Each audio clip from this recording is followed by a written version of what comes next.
আচ্ছা, এখন আশা করি শোনা যাচ্ছে।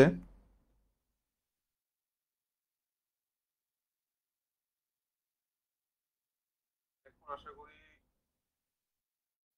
সবকিছুই ঠিক আছে। আমার একটু লাইটিং এর যে বিষয়টা, লাইটিংটা ঠিক করতেছি, একটু ওয়েট।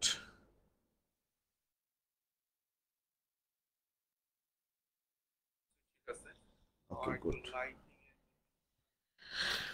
আচ্ছা, গত একটু আগে যে লাইভটা একটু সমস্যার কারণে কাটে গেছে, এখন ইনশাআল্লাহ সবটুকু ঠিক থাকবে। ঘটনা হচ্ছে, আমরা প্রথম ক্লাসে পড়ছিলাম অল্প একটু, যে টোটাল আউটলাইনটা আমি এই ক্লাসটা সম্পূর্ণ খনিজ লবণ পরিবহন, টোটাল জিনিসটা পরিবহন কিভাবে হবে, সক্রিয় এবং নিষ্ক্রিয় পরিবহন কিভাবে হবে, সেই জিনিসটা নিয়ে আমরা আলোচনা করবো ইনশাল্লাহ। এখান থেকে সব অত্যন্ত গুরুত্বপূর্ণ প্রশ্ন এখান থেকে সিকিউতে আসবে, লুন্ডেগারের মতবাদ এবং একই সাথে এমসিকিউ আছে। তো গত ক্লাসের পড়াটা আমরা একটু রিভাইজ করে আসি। বলতেছিলাম যে আমাদের টোটাল অত্যাবশ্যক উপাদান 17টা, এর মধ্যে মাটি থেকে গ্রহণ করে সবগুলাই কোনগুলা ব্যতীত, সিএইচও কার্বন হাইড্রোজেন অক্সিজেন উপাদান ব্যতীত, এটা হচ্ছে শুধুমাত্র বায়ু থেকে গ্রহণ করবে। এটা বললাম এমসিকিউ তে আসা একটা কোশ্চেন, ঠিক আছে? এমসিকিউ তে আসা একটা কোশ্চেন, এটা দাগায় ফেলো বইতে, এটা দাগায় ফেলো। আচ্ছা, ভালো কথা। এরপরে আসো, সেটা হচ্ছে লবণ পরিশোষণের যে অঙ্গ, লবণ পরিশোষণের অঙ্গটা খেয়াল করে আমি আগেই পড়াইছিলাম, সেটা হচ্ছে মূলের অগ্রভাগের কোষ বিভাজনের অঞ্চলের নবগঠিত কোষগুলোই লবণ পরিশোষণে অধিক কার্যক্ষম, অর্থাৎ মূলের অগ্রভাগ। এই কথাটা মাথায় রাখো, ঠিক আছে?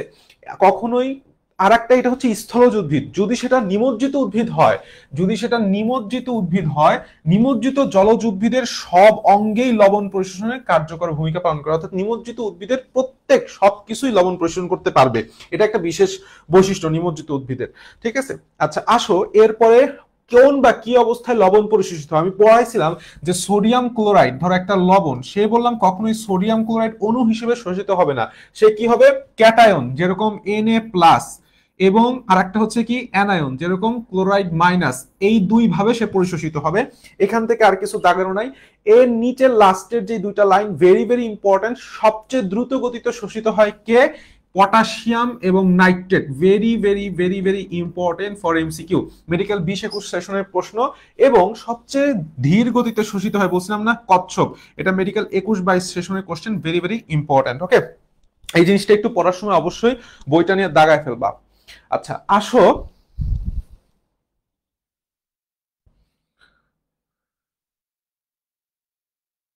দাঁড়াও, একটু ওয়েট করো।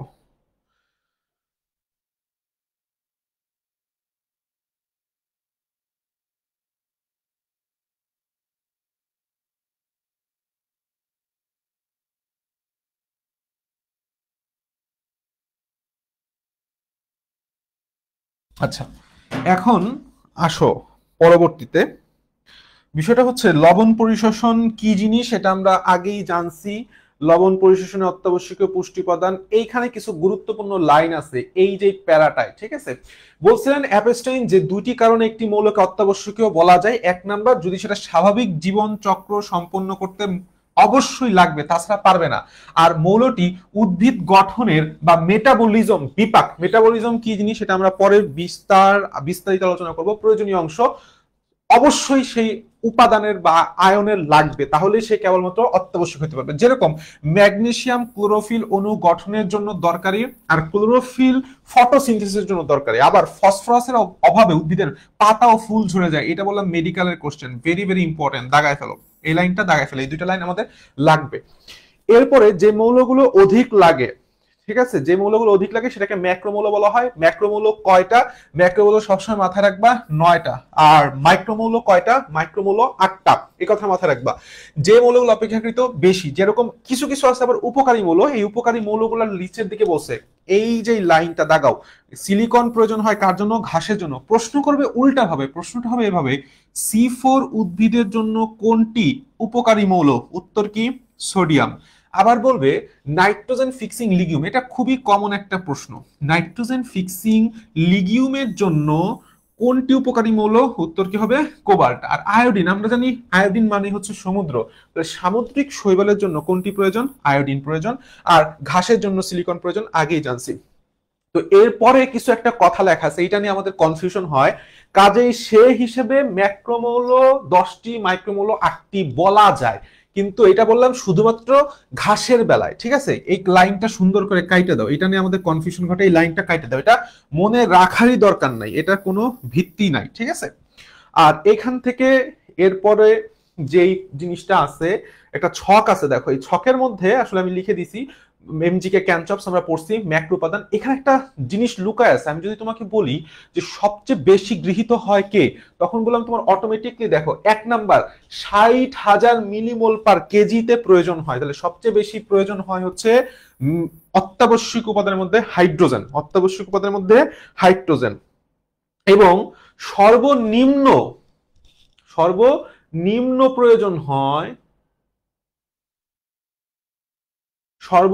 প্রয়োজন হয়, দেখো অত্যাবশ্যক উপাদানের মধ্যে মোলিবডেনাম, খুবই অল্প 0.001 মিলিমোল পার কেজি। ঠিক আছে, এই জিনিসটাই আমাদের, আর কিছু লাগবে না এখান থেকে। এর পরবর্তীতে আছে মাটিতে খনিজ লবণের প্রাপ্যতা। জাস্ট শিরোনাম দুইটা পড়বা, শিরোনাম দুইটা মুখস্থ করবা, আর ভেতরে একটু জাস্ট রিডিং দিবা, ভেতরে একটু রিডিং দিবা, আর কিচ্ছু না। এখান থেকে কোনো ধরনের সিকিউ এমসিকিউ আসবে না। জাস্ট মাথায় রাখবা মাটিতে খনিজ লবণের প্রাপ্যতা বলতে কি বোঝায়, মূলের কাছাকাছি লবণটার আয়নটাকে নিয়ে আসা দুই ভাবে ঘটে, কার্বন ডাই অক্সাইড এক্সচেঞ্জ মতবাদ, কার্বন ডাই অক্সাইড এক্সচেঞ্জ মতবাদ, আর একটা হচ্ছে আমাদের কন্ট্যাক্ট এক্সচেঞ্জ মতবাদ। ঠিক আছে, কন্ট্যাক্ট এক্সচেঞ্জ মতবাদ। আচ্ছা, ভালো কথা, আর একটু দেখি কি অবস্থা।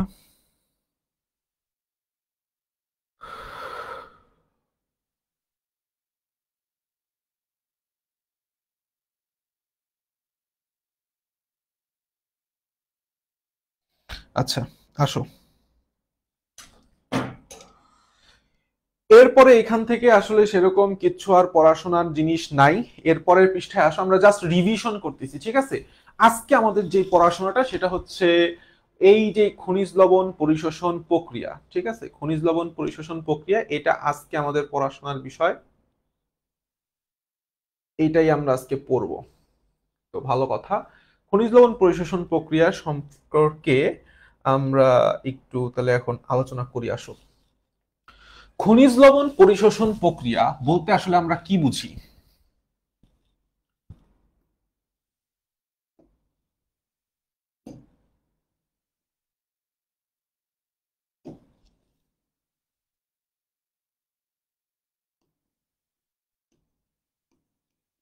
খনিজ লবণ পরিশোষণ বলতে বোঝানো হইতেছে, ধরো এইটা হইতেছে তোমার একটা মূলের সেল, এটা একটা রুট সেল।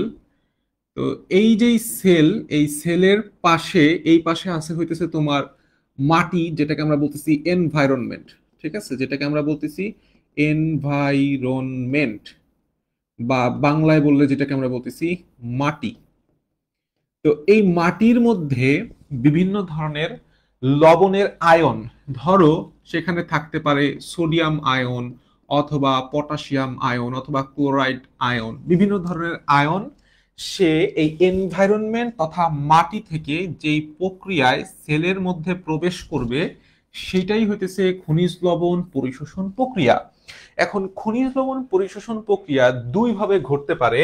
এক নাম্বার এক নাম্বার সে সক্রিয়ভাবে প্রবেশ করতে পারে, সক্রিয় পরিশোষণ, সক্রিয় পরিশোষণ।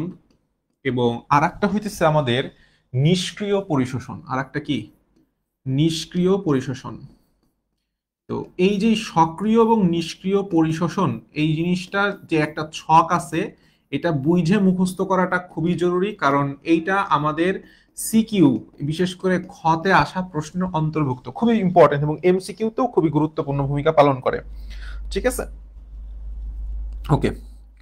এখন ঘটনা যেটা হয়েছে, যে তুমি একটা জিনিস চিন্তা করো, সক্রিয় পরিশোষণ এবং নিষ্ক্রিয় পরিশোষণ বলতে আমরা কি বুঝি।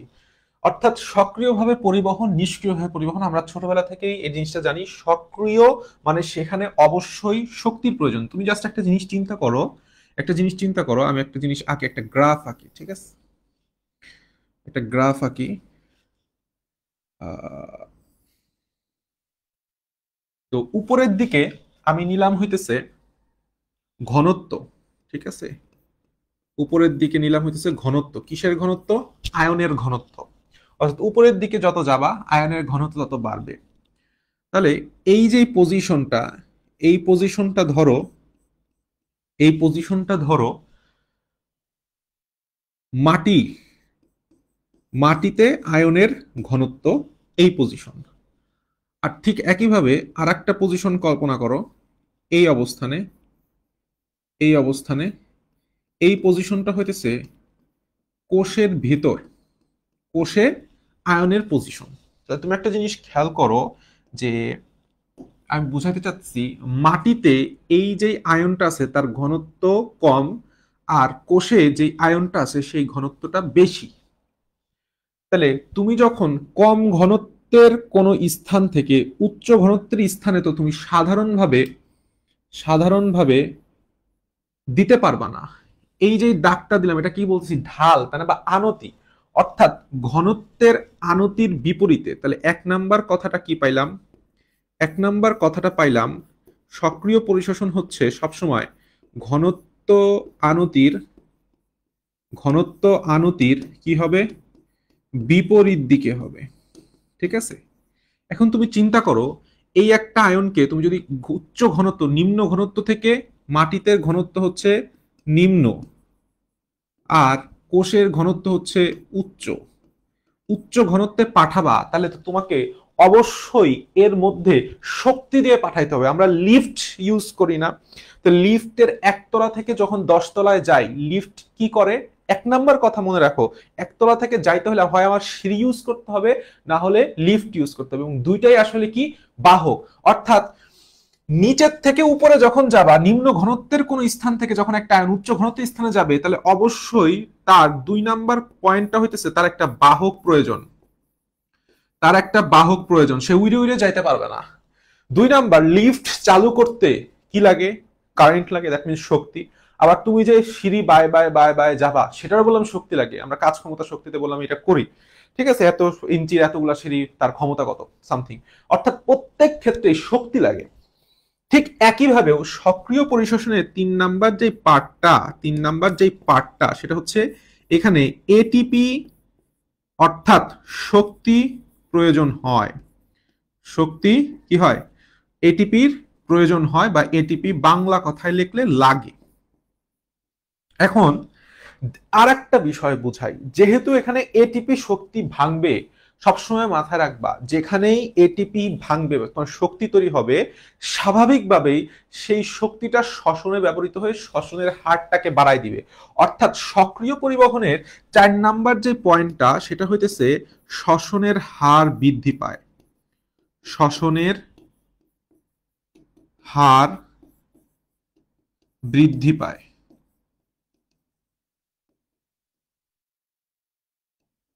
শ্বসনের হার কি হয়? শ্বসনের হার বৃদ্ধি পায়।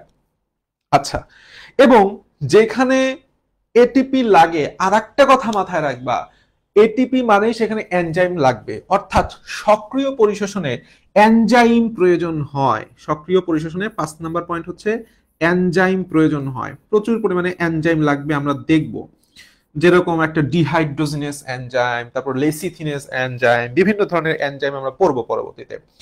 লাস্ট অফ অল একটা কথা, যেহেতু একটা বাহক আছে, তাহলে এবং তুমি শক্তি দিতেছো, মানে শক্তি মানে কি? এটি মানে জৈব মুদ্রা না? বলা যায় যে টাকায় সব কিনা যায়, টাকায় সবই কিনা যায়, যেটা আমরা এতদিন ধরে দেখছি, 15 বছর ধরে দেখছি, টাকায় সততা, বিবেক সবই কিনা যায়। তো জিনিসটা এই জন্য বলা যে এই বাহক এবং এটিপি, এটিপি যেহেতু আসতেছে আবার বাহকও আছে, এই বাহক একই সাথে ক্যাটায়ন এবং ক্যাটায়ন এবং অ্যানায়ন এবং অ্যানায়ন একই সাথে পরিবহন করতে পারে।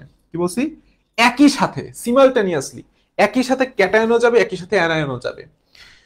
উল্টা দিকে তুমি যদি নিষ্ক্রিয় পরিশোষণের দিক খেয়াল করো, নিষ্ক্রিয় পরিশোষণের চিত্রটা ঠিক উল্টা হয়, তাই না? এই জিনিসটা বুঝো, এই জিনিস ছকটা খুবই খুবই ইম্পর্টেন্ট। আমি আবার বলতেছি, এটা একটা 3 স্টার ছক, very very very very important. দুইটার পার্থক্যটা বোঝা, 6টা পার্থক্য আমি লিখলাম, ক্যাটায়ন অ্যানায়ন এটা সহ 5টার মধ্যে দিছি আমি। যাই হোক, এখন তুমি একটা জিনিস চিন্তা করো, ধরো ঠিক একইভাবে এই দিক এবং আহ, এই দিক উপরের দিক থেকে একইভাবে ঘনত্ব নিলাম, ঠিক আছে। আর এই দিক বরাবর আমি নিতেছি প্রথম দিকে ধরো এই যে জায়গাটা আছে, এই যে অবস্থানটা, এই অবস্থানটা আমি নিলাম, এই অবস্থানটা এই জায়গাটায় অবস্থানটা করতেছে একটা আয়ন। এটা হচ্ছে আমার কোষের ভেতরে, বা এটা সামথিং, সরি, এটা মাটিতেই রাখি, এটা মাটিতেই রাখি।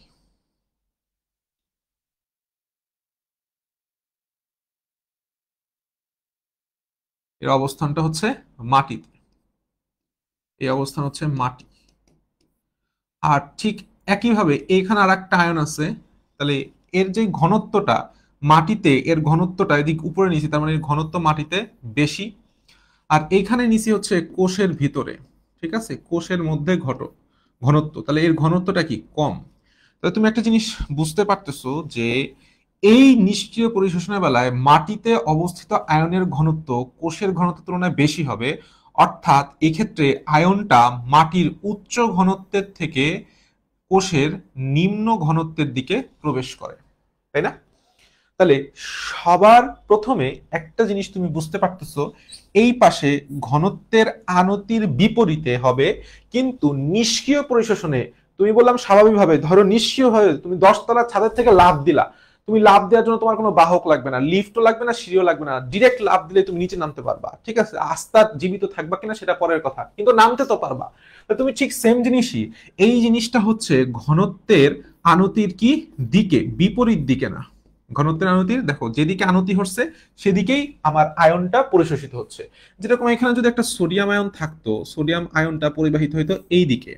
আর এখানে ধরো ঠিক একইভাবে একটা সোডিয়াম আয়নই আছে, সোডিয়াম আয়নই আছে, সে বললাম নিচের দিকে পরিবাহিত হবে। তাহলে স্বাভাবিকভাবে যখন ঘনত্বের আনতির দিকে সে পরিবাহিত হচ্ছে, স্বাভাবিকভাবে আমি কি বললাম, লাফ দিলেই হইলো, কোনো ক্যারিয়ার লাগবে না, অর্থাৎ বাহক লাগে না। 2 নাম্বার পয়েন্ট, তাহলে স্বাভাবিকভাবেই কোনো বাহক প্রয়োজন নয়, বাহক দরকার নেই, বাংলা কথায় আমি লিখি দরকার নাই, ঠিক আছে। তাহলে 3 নাম্বার পয়েন্টটা, যেহেতু বাহক প্রয়োজন নাই, বাহকের সাথে আমি একটা কথা লিখছিলাম, দেখো তো, ক্যাটায়ন এবং অ্যানায়ন একই সাথে পরিবাহিত হওয়া সম্ভব যখন বাহক থাকে, কিন্তু যখন বাহক থাকে না, ক্যাটায়ন অথবা অ্যানায়ন মানে কি, এট দ্য সেম টাইম সে যে কোনো একটা আয়ন পরিবহন করতে পারবে, হয় কোনো একটা নির্দিষ্ট ক্যাটায়ন, না হলে কোনো একটা নির্দিষ্ট অ্যানায়ন। অর্থাৎ ক্যাটায়ন,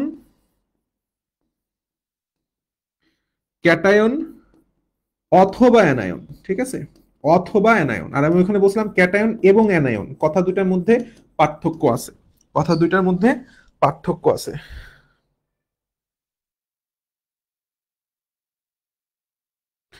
আচ্ছা, শিরায় শিরায় রক্ত, শেখ হাসিনার ভক্ত, আসো। 4 নাম্বার পার্ট, 4 নাম্বার পার্ট সেটা হতেছে, এইখানে যেহেতু তুমি কোনো সরাসরি লাভ দিতেছো, এইখানে তোমার কোনো বাহকের প্রয়োজন পড়তেছে না, তুমি লিফটেরও প্রয়োজন পড়তেছে না উপরের থেকে নামার, আবার তোমার কোনো ধরনের সিঁড়ির প্রয়োজন পড়তেছে না, সরাসরি লাভ দিলেই তুমি নিচে নামতে পারতেছো, তাহলে এখানে কোনো ধরনের শক্তির প্রয়োজন পড়ে না। অর্থাৎ এখানে কোনো ধরনের সক্রিয় শক্তি তথা এটিপি, এটিপি এর প্রয়োজন পড়ে না। অর্থাৎ এটিপি ক্রস, লিখি বাংলায় লিখে দিই, এটিপি ক্রস মানে কি, আবার এটিপির প্রয়োজন হয় না লিখে দিই, এটিপি এর দরকার নেই, দরকার নাই, ভালো কথা। 5 নাম্বার যে পয়েন্টটা খেয়াল করো, শ্বসনের হার বৃদ্ধি পায়, এই জায়গাটায় অধিকাংশ স্টুডেন্ট ভুল করে যে আরে সেই সক্রিয় পরিশোষণের শ্বসন হার বৃদ্ধি পাবে, তাহলে নিষ্ক্রিয় পরিশোষণে কি পাবে, অবশ্যই কমবে, তাই না? অর্থাৎ সক্রিয় পরিশোষণ স্থির থাকে, সক্রিয় পরিশোষণ কি থাকে, স্থির থাকে, কমেও না বাড়েও না। ওয়েট,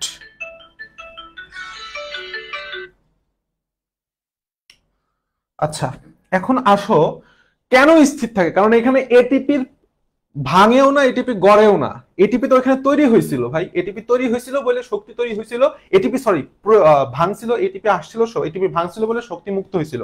এখানে এটিপি তৈরিও হয় না, ভাঙেও নাই, তোমার যেরকম শ্বসন হার ছিল সেরকম শ্বসন হারই আছে। লাস্ট অফ অল, যেহেতু এখানে কোনো ধরনের এটিপি প্রয়োজন পড়তেছে না, এটিপি প্রয়োজন না থাকার কারণে এখানে কোনো এনজাইমও দরকার নাই, এনজাইম কি এনজাইমও দরকার নাই।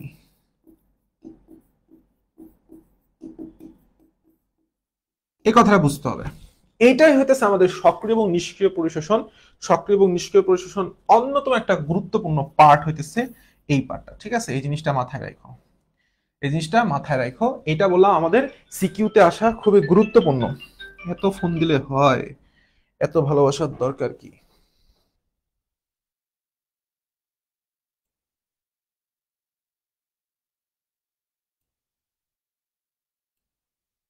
আচ্ছা, তাহলে আমরা এখন সক্রিয় পরিশোষণ এবং নিষ্ক্রিয় পরিশোষণের মধ্যে পড়বো। এই যে ছকটা বইতে দিয়ে আছে না, এই ছকটা বললাম খুবই গুরুত্বপূর্ণ ক্ষয়ের জন্য, এবং এখান থেকে এমসিকিউ আসে। নিচের কোনটি সক্রিয় পরিশোষণের জন্য প্রযোজ্য নয়? মেডিকেল এমসিকিউ, ঠিক আছে? তো এখন এর চাইতেও গুরুত্বপূর্ণ একটা এমসিকিউ, সেটা হচ্ছে সক্রিয় পরিশোষণ কি কি আছে। তাহলে আমরা আর একটা পেজ নেই, সক্রিয় পরিশোষণ এখন আমরা একটু শুরু করি। সক্রিয় পরিশোষণ আমরা একটু শুরু করি। যে সক্রিয় পরিশোষণ, প্রশ্ন হবে নিচের কোনটি সক্রিয় পরিশোষণের মতবাদ নয়, অর্থাৎ সক্রিয় পরিশোষণের তিনটা মতবাদ আছে, তিনটা নাম মুখস্থ রাখতেই হবে। আসো সক্রিয় পরিশোষণের মতবাদ সমূহ।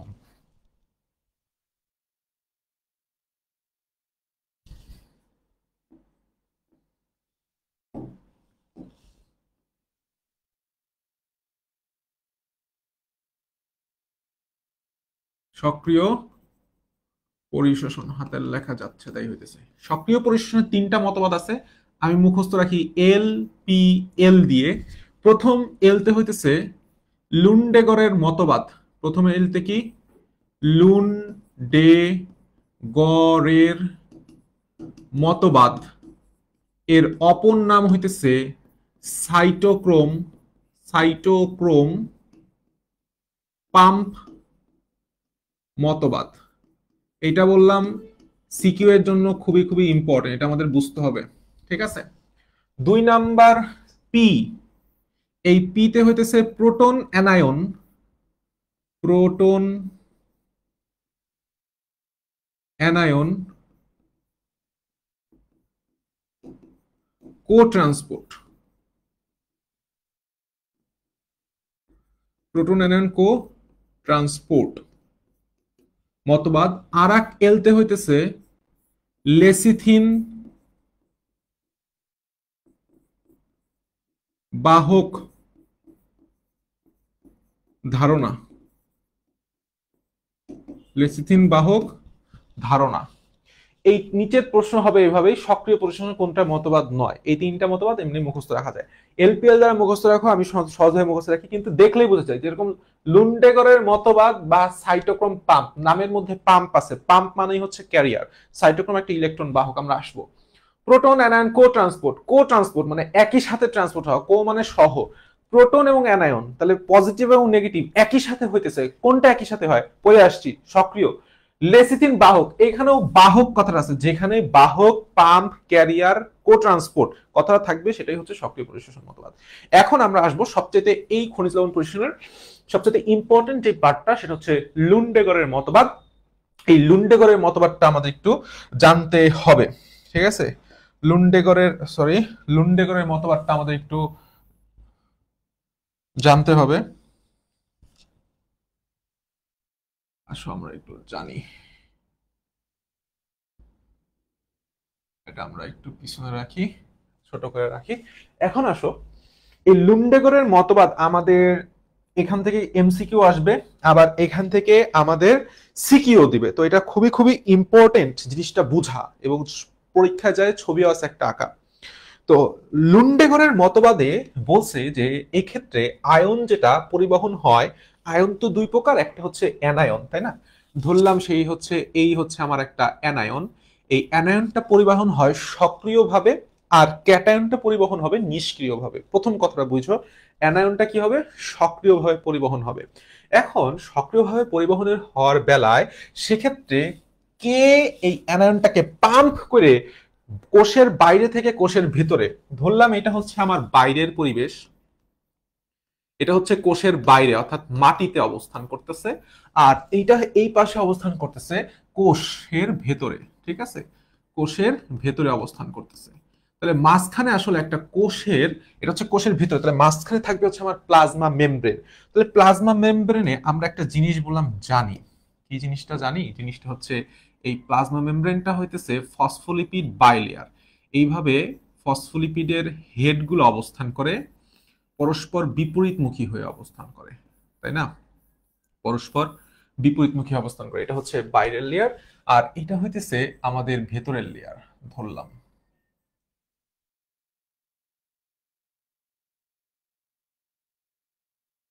এটা হচ্ছে আমার হেড, ফসফোলিপিডের হেড। এবং প্রত্যেকটা ফসফোলিপিড হেডের একটা করে কি থাকে, টেল থাকে, এটা আমরা জানি। ঠিক আছে, একটা করে টেল থাকে, এটা আমরা জানি। সেই টেলগুলো একটু আঁকার চেষ্টা করি। ঠিক আছে, এটা তোমরা চাইলে সুন্দরভাবে একটা দাগ দিয়েও বুঝাইতে পারো, ইনার মেমব্রেন, আউটার মেমব্রেন। আমি একটু বিস্তারিত আলোচনা করতেছি, এই জন্য ছবিটা এঁকে ফেলতেছি, সমস্যা নাই, একটু সময় লাগুক, ছবিটা সুন্দর হবে। তো এই যে ফসফোলিপিড লেয়ারটা, এই ফসফোলিপিড লেয়ারের একটা নির্দিষ্ট বৈশিষ্ট্য আছে, কি বলতো? সেটা হচ্ছে এই যে হেডগুলা, এই হেডগুলা হইতেছে হাইড্রোফিলিক, আর যে টেল, সেই টেলগুলা বললাম হাইড্রোফোবিক, অর্থাৎ নন পোলার। ঠিক আছে, অর্থাৎ কি বলছি? নন পোলার বলতে বলতেছি যে এই যে হেড পার্টটা আছে, এই যে হেড, এই হেড পার্টটা বললাম আসলে পোলার হেড। ঠিক আছে, এর মধ্যে পোলারিটি কাজ করে। কিন্তু এই যে টেল পার্টটা আছে, এই টেল পার্টটা বললাম আসলে নন পোলার, এটা আমরা জানি, পড়ে আসছি, নন পোলার প্রথম অধ্যায়ে পড়ে আসছি। তো এইটা যেহেতু বাইরের দিকে, এই যে বাইরের যে পার্টটা, এই বাইরের পার্টটাকে আমরা বলি হচ্ছে বাইরের তল। বাইরের তল, সেল মেমব্রেনেরই বাইরের তল বুঝি। ঠিক আছে, আর ভেতরের দিকের অবস্থানটা আমরা বলি সেটা হচ্ছে ভেতরের তল, সেল মেমব্রেনেরই ভেতরের তল। তো এই সেল মেমব্রেনের যেই মাঝামাঝি অবস্থায় একটা ইলেকট্রন ক্যারিয়ার থাকে, যেটা আসলে আয়রন বিশিষ্ট একটা ইলেকট্রন ক্যারিয়ার, যেটার নামই হইতেছে সাইটোক্রোম। আমরা যে সাইটোক্রোম পাম্প মতবাদ পড়তেছি না, এই ইলেকট্রন বা আয়নের ইলেকট্রন ক্যারিয়ার, প্রকৃতপক্ষে সেই ইলেকট্রন ক্যারিয়ার, ইলেকট্রন মানে হচ্ছে সে অ্যানায়ন ক্যারি করবে। এটা তিনটা গ্রুপ বিশিষ্ট, না তিনটা সাব ইউনিট বিশিষ্ট একটা ক্যারিয়ার, যেটাকে আমরা বলে থাকি সেটা হচ্ছে, ধরো এটা হচ্ছে আমার সাইটোক্রোম। সাইটোক্রোম প্রথমে থাকে হচ্ছে বেবি, তারপরে হচ্ছে সাইটোক্রোম চাইল্ড অর্থাৎ সি, এবং চাইল্ডে পরে সাইটোক্রোম অ্যাডাল্ট। ঠিক আছে, এই তিনটা এ বি সি টাইপের সাব ইউনিট, তিনটা সাব ইউনিট মিলিত হয়ে একটা সাইটোক্রোম ইলেকট্রন ক্যারিয়ার তৈরি করে। ঠিক আছে, এখন আর একটা জিনিস বুঝো, তাহলে সাইটোক্রোমে আমি কি বলছি? আয়রন থাকে। তো আয়রন তো আসলে স্বাভাবিক অবস্থান থাকে না। দেখো একটা জিনিস, আয়রন প্রকৃতপক্ষে 2+ যে আয়রনটা, সেটা একটা ইলেকট্রন ত্যাগ করতে পারে, ইলেকট্রন ত্যাগ করে Fe3+ আয়নে পরিণত হয়। আবার তুমি যদি খেয়াল করো, এই Fe3+, তার মানে Fe2+টা একটা ইলেকট্রন ছাইড়ে Fe3+ পরিণত হয়েছে। তাহলে Fe3+ কে আমরা বলি জারিত, জারিত আয়রন। কি? জারিত আয়রন। আর এই Fe3+ আবার একটা ইলেকট্রন গ্রহণ করে কিসে পরিণত হতে পারে? Fe2+। এই জন্য এই Fe2+টাকে আমরা বলি বিজারিত আয়রন। Fe2+টাকে আমরা কি বলি? বিজারিত আয়রন। তাহলে আমি এই যে বিষয়টাই বেসিক কনসেপ্ট দিয়ে একটা জিনিস বুঝতে পারলাম, যে আমার ইলেকট্রন গ্রহণ করতে হইলে, ইলেকট্রন যদি গ্রহণ করতে হয়, তাহলে অবশ্যই আমাকে Fe3+ হইতে হবে। খেয়াল করো, ইলেকট্রন গ্রহণ করবে কে? Fe3+। তাহলে Fe3+ সবসময় ইলেকট্রন গ্রহণ করবে, এই কথাটা এই জায়গায় ঢুকার আগে আমাদের বুঝতে হবে। আর Fe2+ হতে সর্বদাই ইলেকট্রন কি করবে? ত্যাগ করবে। তাহলে যখনই ইলেকট্রন গ্রহণের কথা আসবে, তখনই আমরা Fe3+ নিব, আর যখন ইলেকট্রন ত্যাগের কথাটা আসবে, তখন আমরা Fe2+ নিব। ভেতরের তলে একটা এনজাইম থাকে, একটা এনজাইম থাকে। ঠিক আছে, একটা এনজাইম থাকে, যে এনজাইমটার নাম কি বলতো? বলতে পারবা? Dehydrogenase enzyme. ডিহাইড্রোজিনেজ এনজাইম নামটা হইতেছে ডিহাইড্রোজিনেজ। মানে হাইড্রোজেন, ডি মানে কি? ত্যাগ। হাইড্রোজেনের থেকে সে কিছু ত্যাগ করাবে। কি ত্যাগ করাবে? এই দুই মেমব্রেনের মাঝখানে প্রচুর পরিমাণে হাইড্রোজেন থাকে। এই ডিহাইড্রোজেনেস এনজাইম হাইড্রোজেন থেকে একটা ইলেকট্রন বের করে দেয়, আর পক্ষান্তরে কি তৈরি হয়? একটা প্রোটন তৈরি হয় স্বাভাবিকভাবেই। এখন এটা তো ভেতরের তল, আর ভেতরের তলে থাকে হচ্ছে সাইটোক্রোম বি। তাহলে ভেতরের তলের এই ইলেকট্রনটা গ্রহণ করতে হবে। তাহলে কে গ্রহণ করবে? Fe3+। আমরা এই জিনিসটা আওলায় ফেলাই, নর্মাল জিনিস বললাম। কে গ্রহণ করবে? Fe3+। খেয়াল করো, Fe3+। তিনটা প্লাস না দিয়ে তুমি তিনটা প্লাসও দিতে পারো, কোনো সমস্যা নাই। সে যখন এই যে ইলেকট্রনটা গ্রহণ করবে, এই ইলেকট্রনটা গ্রহণ করে কিসে পরিণত হয়ে যাবে? Fe2+ পরিণত হবে। Fe2+ পরিণত হবে। তুমি জিনিসটা খেয়াল করো, এই টোটাল পার্টটা বললাম একটা নন পোলার এরিয়া। যেহেতু আমার দুইটা লেজি নন পোলার, তাহলে এই এরিয়াটা কি? সবসময় নন পোলার। নন পোলার অর্থাৎ কেউই তার নিজের কাছে ইলেকট্রন রাখতে চেষ্টা করবে না। আর সাইটোক্রোম এমন একটা ইলেকট্রন ক্যারিয়ার, সে সবসময় চাবে ভেতরের তল থেকে ইলেকট্রনটা বাইরের তলে মুভ করাইতে। অর্থাৎ ইলেকট্রনের যে মুভমেন্টটা হবে সেটা সবসময় হবে ভেতরের তল থেকে বাইরের তলে। কিন্তু অ্যানায়নের মুভমেন্টটা হবে ঠিক ইলেকট্রনের উল্টা। ঠিক কি? ইলেকট্রনের উল্টা। অর্থাৎ অ্যানায়ন মুভমেন্ট করবে সবসময় বাইরের তল থেকে ভেতরের তলের দিকে। এই জিনিসটা বুঝবা, ঠিক আছে? তাহলে এখন তুমি একটা জিনিস চিন্তা করো, এইখানে একটা জিনিস চিন্তা করো যে এইখানে যে ইলেকট্রনটা সে গ্রহণ করে সাইটোক্রোম বি এর Fe2+ নিছিল, সাইটোক্রোম বি চাবে সেই ইলেকট্রনটাকে সাইটোক্রোম সি তে দিতে। এখন তাহলে যখন এই সাইটোক্রোম বি এর Fe2+ সাইটোক্রোম সি এর কাকে ইলেকট্রন দিবে? অবশ্যই ইলেকট্রন গ্রহণ করার জন্য Fe3+। অর্থাৎ এই পাশের যেই Fe3+ ছিল সেই Fe3+ কে এই যেই Fe2+ ইলেকট্রন দিয়ে দিবে। তাহলে সেই ইলেকট্রন দিলে কি হবে? এই Fe2+টা আবার Fe3+ পরিণত হবে, আর অপরদিকে Fe3+ ইলেকট্রন গ্রহণ করে কিসে পরিণত হবে? Fe2+। এইখানে একটা স্টুডেন্ট ভুল করে, এই জিনিসটা একটু কমন সেন্স মাথা রাখবা। এই পাশে যেই দাগ দিবা এইটার উল্টা হবে, আর এই পাশে ঠিক সেম ডান পাশে যে দাগ দিবা সেটা একই দিক হবে। এই কথাটা যদি একটু মনে রাখো তাহলে আর কিছু হয় না। একটা যদি ঠিক রাখো বাকিগুলো এমনি ঠিক হয়ে যাবে। তাহলে ইলেকট্রন সাইটোক্রোম বি থেকে সাইটোক্রোম সি তে আসলো, সাইটোক্রোম সি এর Fe2+ তো চাবে না, আমার মধ্যে ইলেকট্রন রাখা সম্ভব না। কখনো কি শুনছো Fe2+ একটা ইলেকট্রন গ্রহণ করে Fe+ পরিণত হয়েছে? এটা তো সম্ভব না। সে চাবে যেহেতু তার পাশে আবার Fe3+ আছে, আবার Fe3+ আছে, Fe3+ বলবে আরে ভাই সমস্যা নাই তো, তুমি আমার কাছে দিয়ে দাও না, আমি তো Fe3+, তিনটা আয়ন আছে, একটা ইলেকট্রন গ্রহণ করে Fe2+ পরিণত হবো।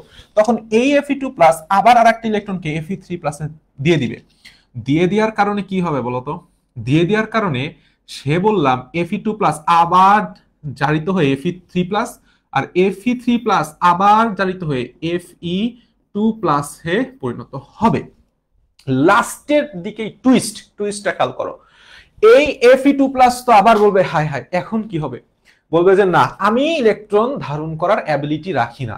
সে সেই ইলেকট্রনটাকে এই বাইরের তলে ছেড়ে দিবে, এই বাইরের তলে ছেড়ে দিবে। তার কাজটাই ছিল হচ্ছে ভেতরের তলের ইলেকট্রনটাকে বাইরের তলে নিয়ে আসা। এটাই সাইটোক্রোমের কাজ। এখন সে আবার কিসে পরিণত হয়ে যাবে? সে Fe3+ পরিণত হবে। এখন তুমি চিন্তা করো, এই পাশের যে আয়নটা এ ধরো এইখানে আছে, এইখানে লাগিয়ে আছে, আয়নটা ভেতরে ঢোকার পারমিশন পাইতেছে না। তাহলে যখন Fe2+ থেকে Fe3+ পরিণত হবে, তাহলে একটা আয়নের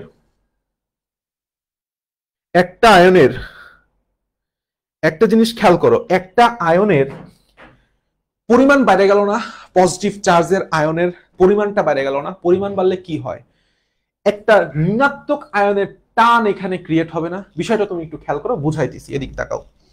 যে Fe2+ ছিল, এই Fe2+ যখন একটা ইলেকট্রন ত্যাগ করলো, ত্যাগ করে Fe3+ পরিণত হইল।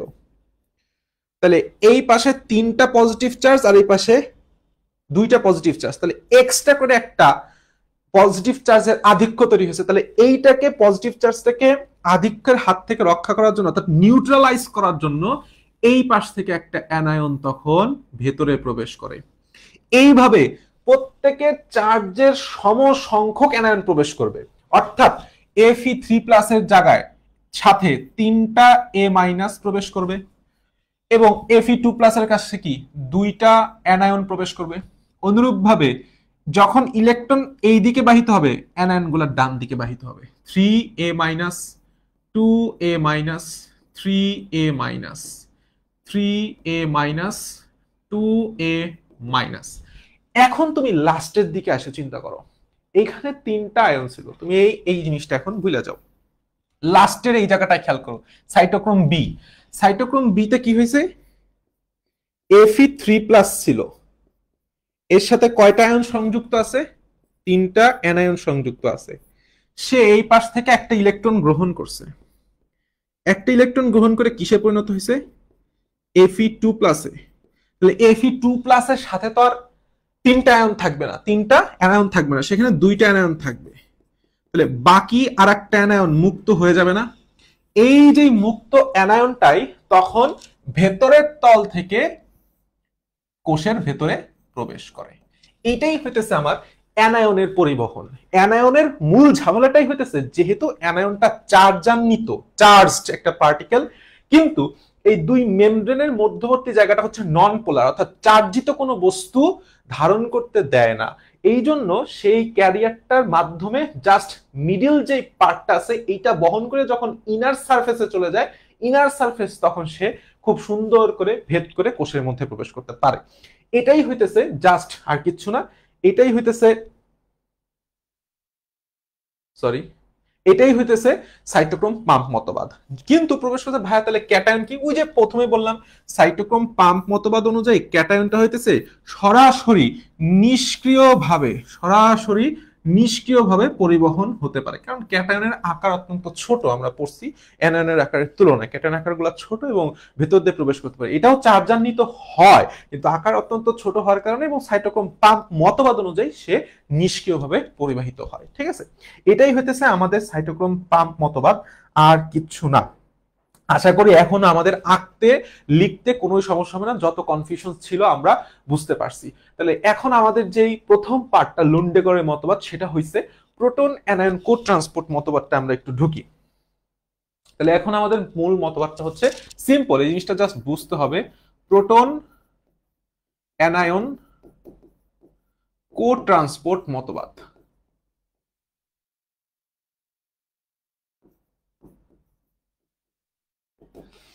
ঘটনাটা কি ঘটে, ধরো এইটা হচ্ছে আমার সেল মেমব্রেনের 2টা লেয়ার।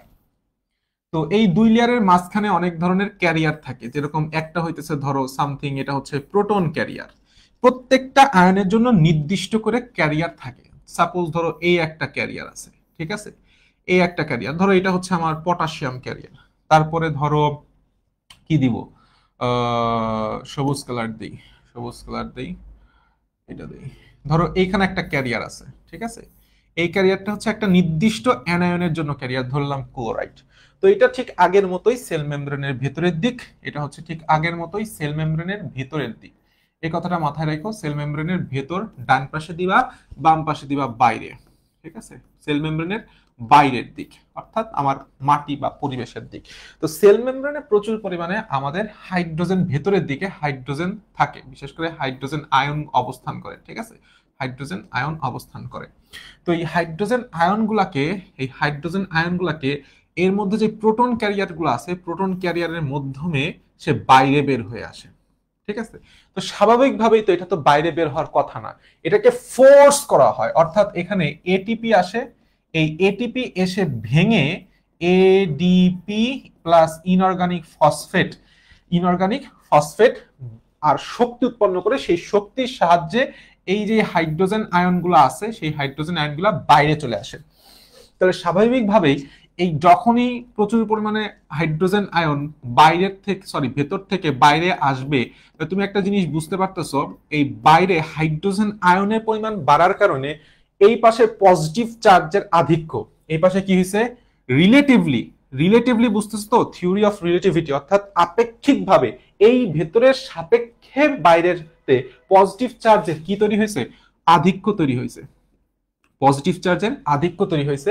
আর এই পাশে পজিটিভ চার্জের কম তৈরি হয়েছে, তাহলে এটাকে বলা যায় সেটা হচ্ছে ঋণাত্মক তৈরি হয়েছে, বাইরের সাপেক্ষে ভেতর ঋণাত্মক। অর্থাৎ দুইটার মধ্যে একটা ইলেকট্রোকেমিক্যাল গ্রেডিয়েন্ট, যেহেতু আয়ন তার জন্য কেমিক্যাল, আর যেহেতু সেখানে একটা ভিত্তি পজিটিভ আয়নের পজিটিভ নেগেটিভের ব্যাপার আছে, সেটার জন্য বলা হচ্ছে ইলেকট্রো।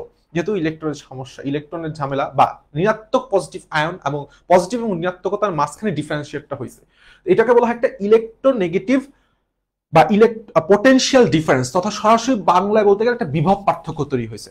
এই বিভব পার্থক্য তৈরি হওয়ার কারণে বা এটাকে অপর নাম বলে ইলেকট্রোমোটিভ ফোর্স বা প্রোটন মোটিভ ফোর্স, সবই বলে। যাই হোক, আমরা বুঝতে পারতেছি দুইটার মাঝখানে একটা কি তৈরি হয়েছে, পোটেনশিয়াল ডিফারেন্স তৈরি হয়েছে।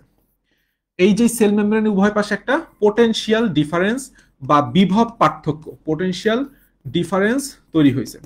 একটা নির্দিষ্ট পোটেনশিয়াল, ধরো সামথিং, সব জায়গায় তো সবকিছু কাজ করে না, একটা নির্দিষ্ট ভোল্টেজে একটা একটা করে গেট খুলে, একটা একটা করে ক্যারিয়ার খুলে।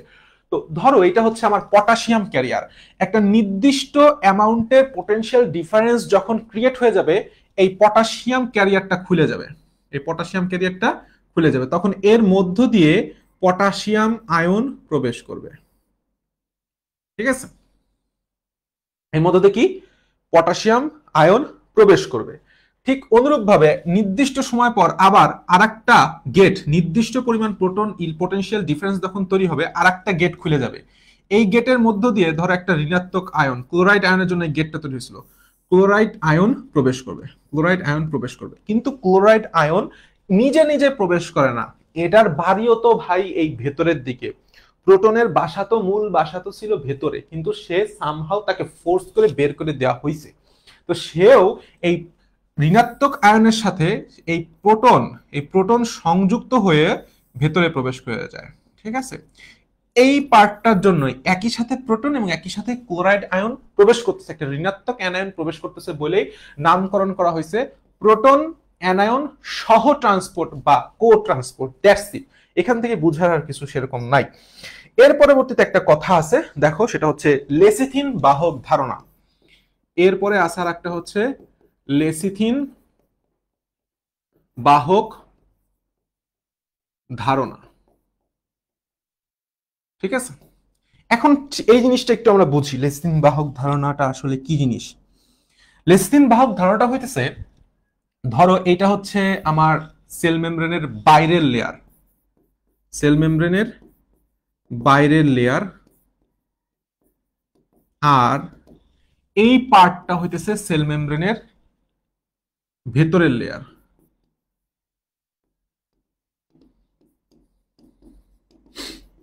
সেল মেমব্রেনের ভেতরের লেয়ার, তো দুই লেয়ারের মধ্যবর্তী বাইরের লেয়ারে এই পাশে একটা ক্যারিয়ার থাকে যার নাম হইতেছে লেসিথিন, লেসিথিন, লেসিথিন নামক একটা ক্যারিয়ার থাকে। এই ক্যারিয়ারটা এই বাইরের তলে অবস্থিত একটা অ্যানায়ন আর ধরো ক্যাটায়ন, এই দুইটার সাথে সংযুক্ত হওয়ার সক্ষমতা রাখে, এবং যখন এই যুক্ত একটা যৌগ তৈরি করে, যৌগটার সাথে সাথে ভাঙে যায়, আবার নতুন একটা যৌগ তৈরি করে, একটার নাম হইতেছে কোলিন, একটার নাম কি কোলিন, আর একটার নাম হচ্ছে ফসফোটাইডিক অ্যাসিড, ফসফোটাইডিক অ্যাসিড। তো স্বাভাবিকভাবেই একলা একটা তো আর কোনো কিছু ভাঙতে পারে না, তাকে ভাঙার জন্য সবসময় মাথায় রাখবা জীববিজ্ঞানে ভাঙতে বা গড়তে হইলে সেখানে একটা এনজাইম অবশ্যই লাগে। এখানে এনজাইম কাজ করে হচ্ছে লেসিথিনেস, জিনিসটা বইতে নাই, অল্প কিছু জিনিস আছে, লেসিথিনেস। এই এনজাইমটা এই যে অ্যানায়ন এবং ক্যাটায়নের সাথে লেসিথিন মিলিত হয়ে যে যৌগটা তৈরি করছিল, সেটাকে ভাঙে কোলিন এবং ফসফোটাইডিক অ্যাসিডকে মুক্ত করে দেয়, পরিণত করে। এই কোলিন পার্টটা কি ধারণ করে জানো? কোলিন পার্টটা ধারণ করে হচ্ছে অ্যানায়ন। এই অ্যানায়নটা কোলিনের সাথে লাগে থাকে, আর ক্যাটায়ন যেটা, সেই ক্যাটায়নটা ফসফোটাইডিক অ্যাসিডের সাথে লাগে থাকে। লেসিথিন কখনোই দিতে পারবে না, গ্রহণ ঠিকই করতে পারবে, কিন্তু আর এই পাশের যৌগগুলা কখনো গ্রহণ করতে পারবে না বা দিতে ঠিকই পারবে। অর্থাৎ এই কোলিনটা পরবর্তীতে অ্যানায়নটাকে ছেড়ে দেয়, আর ফসফোরাইডিক অ্যাসিডটা পরবর্তীতে ক্যাটায়নটাকে ছেড়ে দেয়, বাহক হয়ে গেল। এবং পরবর্তীতে ছায়া দেওয়ার পরে কোলিন এবং ফসফোটাইডিক অ্যাসিড আবার মিলিত হয়ে কিসে পরিণত হয়? লেসিথিনে পরিণত হয়। ঠিক আছে, লেসিথিনে পরিণত হয়। এখানে আবার প্রয়োজন পরিমাণে শক্তি লাগে, এখানে এটিপির প্রয়োজন হয়। এটিপি ভাঙে এখানে শক্তি প্রদান করে, যেই শক্তির সাহায্যে কোলিন এবং ফসফোটাইডিক অ্যাসিড মিলিত হয়ে লেসিথিন তৈরি করে, আর এখানে এডিপি প্লাস ইনঅর্গানিক ফসফেট তৈরি করে। এটাই হচ্ছে লেসিথিন বাহক ধারণা। ঠিক আছে, তাহলে সক্রিয় পরিবহনের আমরা লুন্ডেগরের মতবাদ পড়লাম, আমরা সাইটোক্রোম পাম্প মতবাদ, একই সাথে আমরা লেসিথিন বাহক ধারণা, প্রোটন অ্যান্ড কোট্রান্সপোর্ট মতবাদ। এখন আসো আমাদের সেটা হচ্ছে নিষ্ক্রিয় পরিশোষণ। নিষ্ক্রিয় পরিশোষণ খুবই সোজা। নিষ্ক্রিয় পরিশোষণে আসো। নিষ্ক্রিয় পরিশোষণের প্রথম যে পার্টটা সেটা হচ্ছে ব্যাপন। তো আমরা জানি ব্যাপন মানে কি, ধরো ব্যাপন হইতেছে এই হচ্ছে সেল মেমব্রেনের বাইরের পার্ট, এটা সেল মেমব্রেনের ভেতরের পার্ট। ঠিক আছে, এটা হচ্ছে আপার লেয়ার, এটা হচ্ছে ইনার লেয়ার। তাহলে কোনো একটা পদার্থের পরিমাণ যদি প্রচুর পরিমাণে বেশি থাকে আপার লেয়ারে, সহজভাবে যারা এই টোটাল সেল মেমব্রেনটা কি ফসফোলিপিড বাইলেয়ার দ্বারা গঠিত না? এটা কি প্রত্যেকটা ফসফোলিপিড বাইলেয়ার দ্বারা গঠিত না? আচ্ছা, এটা দরকার নাই, এভাবে লেখার দরকার নাই। ফসফোলিপিড বাইলেয়ার দ্বারা গঠিত, তাই না? সহজ কথা, এটা হচ্ছে ফসফোলিপিড বাইলেয়ার। তাহলে ফসফোলিপিড যে বাইলেয়ারটা হলো, যদি এই দ্রব্যগুলা, ধরো এটা একটা এ এ এটা একটা এ মৌল, এটা একটা এ মৌল, কিন্তু এটা বি, আবার এইটা এ, এটা বি, এইটা এ, এইটা এ। তো তুমি চিন্তা করো, এই এ মৌলটা যদি লিপিডে দ্রবীভূত হয়, তাহলে সে সুন্দর মতো এই ফসফোলিপিড ব্যারিয়ারটা ভেদ করে ভেতরে চলে আসতে পারবে, যেহেতু তার ঘনত্ব উপরের দিকে বেশি, নিচের দিকে কম। এটাকে আমরা বলি হচ্ছে সিম্পল ডিফিউশন। সিম্পল ডিফিউশন, বা সহজ কথায় বলতে গেলে কি বলবো, একদম সাধারণ যেই ব্যাপন প্রক্রিয়াটা, সেটাই হইতেছে এইটা। কিন্তু বাই চান্স তুমি ধরো এই বি যৌগটার দিক খেয়াল করো, এই যে একটা বি অণু আছে, এই একটা বি অণু আছে, সে লিপিডে দ্রবীভূত নয়, তখন এই দুই লেয়ারের মাঝখানে একটা ক্যারিয়ার থাকে। কি থাকে? ক্যারিয়ার থাকে। ক্যারিয়ারের মাধ্যমে বি যৌগটা বা বি অণুটা বা সামহোয়াট বাইরে থেকে ভেতরে আসে, উচ্চ ঘনত্ব থেকে নিম্ন ঘনত্বে আসে। এটা যেহেতু একটা ক্যারিয়ার হয়ে আসতেছে, এই জন্য এই ব্যাপনটাকে বলা হয় ফ্যাসিলিয়েটেড ডিফিউশন বা সুবিধা প্রাপ্ত ব্যাপন। ঠিক আছে, ডিফিউশন, এটাই হচ্ছে আমাদের ডিফিউশনের প্রকারভেদ। একদম বোঝা সিম্পল। তাহলে আমাদের নিষ্ক্রিয় পরিশোষণের প্রথম যেটা ছিল সেটা হয়ে গেল, সেটা হচ্ছে আমাদের ব্যাপন। ব্যাপন কয় প্রকার সেটা আমরা পড়লাম, একটা হচ্ছে সিম্পল ডিফিউশন, আর একটা হচ্ছে আমাদের ফ্যাসিলিয়েটেড ডিফিউশন। 2 নাম্বার ব্যাপক প্রবাহ। ব্যাপক প্রবাহ ব্যাপক প্রবাহ জিনিসটা একটু বুঝো। ব্যাপক প্রবাহটা আসলে কি? ব্যাপক প্রবাহটা হচ্ছে, ধরো এটা হচ্ছে আমার একটা গাছ, এই গাছের এটা হচ্ছে মূল। তাহলে যখন প্রস্বেদন হয়, প্রস্বেদনের কারণে মূলের মধ্যে একটা মূল চাপের সৃষ্টি হয়, যেই চাপের কারণে ভেতর মাটি থেকে পানি মূলের মধ্যে প্রবেশ করে, অভিস্রবণ প্রক্রিয়া হইতে পারে। তো এই ব্যাপক প্রবাহ মতবাদ অনুযায়ী এই পানির সাথে যখন পানি প্রবেশ করে, পানির সাথে দ্রবীভূত বিভিন্ন আয়ন, যেরকম সোডিয়াম, যেরকম পটাশিয়াম, যেরকম ক্লোরাইড, এই পানির অণুর সাথে দ্রবীভূত হয়ে প্রবেশ করে যায়। এটাই হইতেছে ব্যাপক প্রবাহ, সিম্পল জিনিস। এবং পরবর্তীতে, আচ্ছা আমি একটু দেখি এই জিনিসটা কতদূর দেখা যাচ্ছে বা কয় মিনিট হইলো।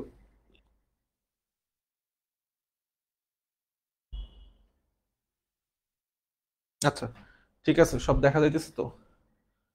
Okay fine. সরি, একটু কমাই দিলে ভালো হয়।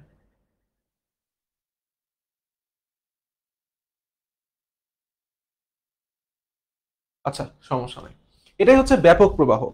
এরপরে আর সেরকম কিছু বুঝার নাই, আমরা একটু বইতে যাব। ঠিক আছে, আমরা একটু বইতে যাব আসলে।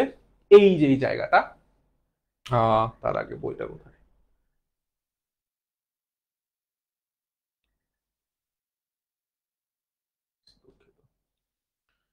আসো, বোঝা হয়ে গেছে, আমরা একটু বই দাগায় আজকে পড়া শেষ করি।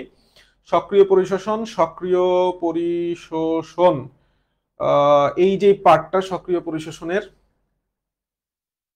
এই পার্টটা আমাদের লাগবে। এই যে তিনটা নাম আছে, তিনটা নাম বললাম ভেরি ভেরি ইম্পর্টেন্ট, ঠিক আছে? তিনটা নাম ভেরি ভেরি ইম্পর্টেন্ট। সক্রিয় পরিশোষণে কি কি লাগবে আমাদের? সক্রিয় পরিশোষণ, অন্ধকার আসতেছে, এত অন্ধকার তো আসার কথা না।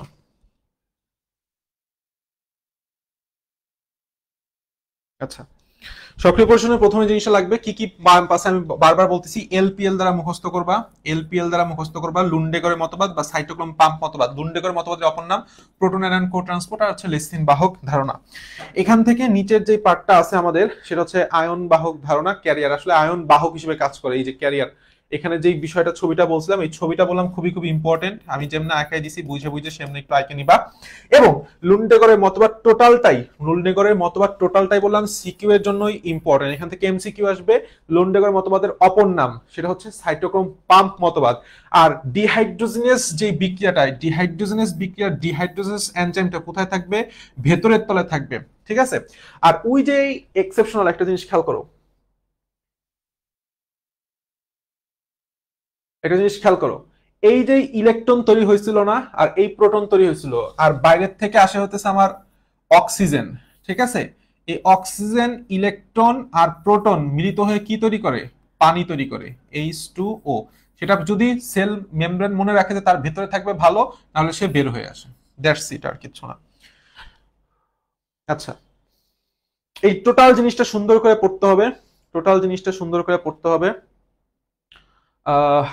এটুক তো আমাদের হয়েছেই, এগুলিও হয়েছে। এইখান থেকে দেখো প্রোটন অ্যানায়ন প্রোটন অ্যানায়ন কো ট্রান্সপোর্ট মতবাদ।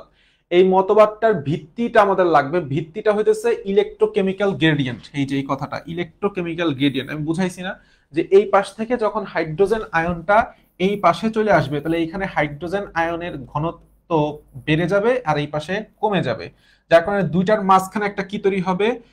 বিভব পার্থক্য তৈরি হবে। এই বিভব পার্থক্যটা বা ভোল্টেজ ডিফারেন্সটাই হইতেছে ইলেকট্রোকেমিক্যাল গ্রেডিয়েন্ট, আর কিচ্ছু না।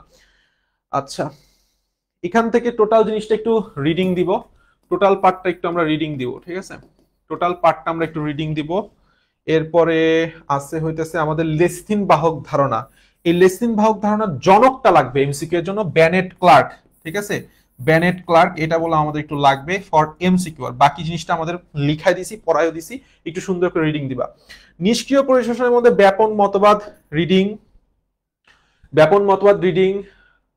এরপরে আয়ন বিনিময় মতবাদ, আয়ন বিনিময় মতবাদও রিডিং দিবা, পড়লেই বুঝবে একটা আয়ন আর একটা আয়নের সাথে জাস্ট কি হবে, জাস্ট আর কিচ্ছু না, মানে আদান প্রদান হবে। যেরকম ভেতরের দ্রবণ থেকে, এটা হচ্ছে ভেতরের দ্রবণ, এটা বাইরের দ্রবণ, যখন হাইড্রোজেন আয়ন বাইরে প্রবেশ করবে, তাহলে ভেতরের দ্রবণে পজিটিভ আয়নের একটা ঘাটতি তৈরি হবে। এই ঘাটতি পূরণের লক্ষ্যে বাইরে থেকে পটাশিয়াম আয়ন ভেতরে প্রবেশ করতেছে। অনুরূপভাবে ভেতরে প্রচুর পরিমাণে হাইড্রক্সাইড আয়ন থাকে, সে যখন ভেতর থেকে বাইরে চলে যাবে, ঋণাত্মক আয়নের ঘাটতি তৈরি হবে। ঋণাত্মক আয়নের ঘাটতি পূরণের লক্ষ্যে ক্লোরাইড আয়ন বাইরে থেকে ভেতরে প্রবেশ করবে। এটাই আয়ন বিনিময় মতবাদ। আর একটা হচ্ছে ডোনান সাম্য অবস্থা। এই জিনিসটা একটু বুঝি আসো, ডোনান সাম্য অবস্থা কি জিনিস? ডোনান সাম্য অবস্থাটা কি দেখো, এদিক তাকাও। সেটা হচ্ছে ধরো এটা একটা সেল,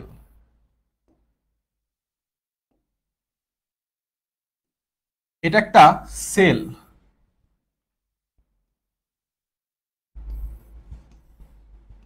রাফলি বুঝাই। তো এই সেলের মধ্যে সৃষ্টিগতভাবেই বিভিন্ন ধরনের অ্যানায়নের পরিমাণ বেশি, অ্যানায়নের পরিমাণ বেশি। আবার আমরা যে প্রোটিনটা অবস্থান করি না, এই প্রোটিনও নেগেটিভ চার্জ নিয়ে সেলের মধ্যে অবস্থান করে। তাহলে সৃষ্টিগতভাবেই ভিতরে একটু ঋণাত্মকতাটা বেশি হয় সেলের ভিতরে। কোনো কারণে যদি এই অ্যানায়ন এর পরিমাণ বা বাইরে যায়, বা প্রোটিনের ঋণাত্মক, ধরো প্রচুর পরিমাণে প্রোটিন সেলের মধ্যে জমা হয়েছে, যার অধিকাংশ হচ্ছে ঋণাত্মক চার্জে চার্জান্বিত হইতে পারে। তো এই জিনিসটাকে সাম্য অবস্থায় আনার জন্য বাইরে থেকে ক্যাটায়ন ভেতরে প্রবেশ করে, বাইরে থেকে ক্যাটায়ন ভেতরে প্রবেশ করে। কারণ সেলের মধ্যে যাতে ঋণাত্মক এবং ধনাত্মক আয়নের একটা নিউট্রাল এনভায়রনমেন্ট বজায় থাকে, এটা বললাম সেলের জন্য খুবই জরুরি। তার জন্য এখান থেকে বাইরের থেকে সেলের মধ্যে ক্যাটায়ন প্রবেশ করে, এটাই হইতেছে, এবং প্রবেশ করে একটা সাম্য অবস্থা বজায় রাখে, এটাই হচ্ছে ডোনান সাম্য অবস্থা। সেটাই বলছে, দেখো সেটাই বলছে আসলে যে ডোনান ইকুইলিব্রিয়াম বলতে আসলে আমরা কি বুঝি। ডোনান ইকুইলিব্রিয়াম বলতে আসলে আমরা কি বুঝি, এটাই বলছে যে কোষ ঝিল্লির অভ্যন্তরে অব্যাপনযোগ্য, ভিতর থেকে বাইরে চলে আসতে পারে না, যদি হয়তো তাহলে তো ঋণাত্মক আয়ন বাইরে চলে গেলে নিউট্রাল হইতো, কিন্তু অব্যাপনযোগ্য কিছু স্থির ঋণাত্মক চার্জ থাকলে একে নিরপেক্ষ করার জন্য বাইর হতে কিছু ধনাত্মক চার্জ বিশিষ্ট ক্যাটায়ন ঝিল্লির অভ্যন্তরে প্রবেশ করে। এইভাবে একটা সাম্য অবস্থা বজায় থাকে, এবং আবিষ্কারক এফ জি ডোনানের নাম অনুযায়ী এইটাকে বলা হয় ডোনান সাম্য অবস্থা। আর ব্যাপক প্রবাহ মতবাদটা আমি পড়াই দিছি, ঠিক আছে, ব্যাপক প্রবাহ মতবাদটা পড়াই দিছি। এর মাধ্যমে মোটামুটি আমাদের টোটাল যেই পরিশোষণ মতবাদটা, সক্রিয় এবং নিষ্ক্রিয় পরিশোষণ মতবাদটা ছিল, সেটা আমাদের শেষ হয়ে গেছে। এই যে ছকটা আমি দাগাইছি, ছকটা বললাম very very important, very very very very important for both CQ বলতে পারো, বিশেষ করে ক্ষয়ের জন্য এবং এমসিকিউ এর জন্য। এখান থেকে মেডিকেলে প্রচুর পরিমাণে প্রশ্ন আসে। এখন আসো খনিজ লবণ পরিশোষণের প্রভাবক সমূহ সুন্দর করে একটু রিডিং দিবা, সুন্দর করে টোটাল যে প্রভাবক গুলো আছে, টোটাল প্রভাবকটা একটু রিডিং দিবা, রিডিং দিলেই বুঝতে পারবে। এখান থেকে সেরকম কিছু মুখস্থ করার বিষয় নাই, একটু রিডিং দিলেই ইনশাল্লাহ হয়ে যাবে, ঠিক আছে, একটু রিডিং দিলে ইনশাল্লাহ সম্পূর্ণ সুন্দর করে হয়ে যাবে।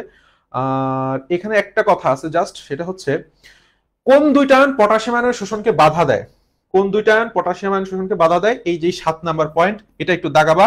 ক্যালসিয়াম এবং ম্যাগনেসিয়াম আয়নের উপস্থিতি পটাশিয়াম আয়নের শোষণকে বাধাগ্রস্ত করতে পারে।